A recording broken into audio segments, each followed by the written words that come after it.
Till death do us part. It had been 3 weeks since my beloved wife, Karen, had first started to appear to me in my dreams. It started out innocently enough, her warm smile and gentle embrace making the otherwise dark and mundane sleeping hours something to look forward to. But then the dreams changed.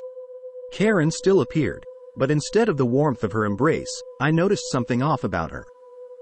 She seemed to be in pain, her skin was pale, and her eyes had a deep sadness in them that I couldn't bear to look at. I questioned her about her odd behavior, but she would never answer me. I tried to get to the bottom of whatever it was that was causing her distress, but her only response was a soft and mysterious whisper, "Till death do us part." As time went on, my dreams of Karen grew more and more disturbing, and I could no longer look forward to sleep with excitement. Instead, I ventured into the darkest depths of my unconscious with an insurmountable sense of dread. One night, I decided that enough was enough. I had to talk to Karen, to get to the bottom of this dark and mysterious affair that was consuming my dreams. I waited patiently in my dream until I saw her. As soon as I saw her, I felt the same inexplicable pain that I had sensed in her before. But I knew that this time it was different, this time I could not turn away. I grasped her hand and pulled her into the center of the dream. We just stood there in silence, holding each other's gaze. Finally, she broke the silence and calmly spoke her fateful words, "Till death do us part." It was then that I knew what had to be done, for though my body lay still in my bed, my dream self began to race in the opposite direction, tearing through the dreamscape with a speed that would shame us both if we were to ever awake.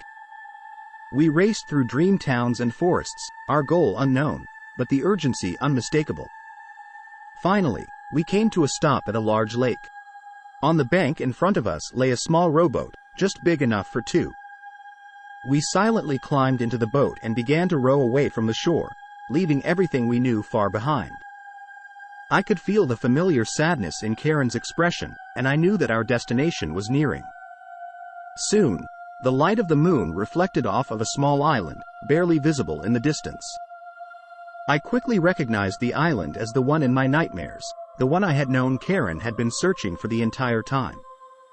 We soon arrived at our destination, and I found myself on my feet, my hands tightly grasping Karen's in an almost desperate attempt to understand what was happening. Then Karen spoke again, two fateful words, her final words in this dream, "Till death."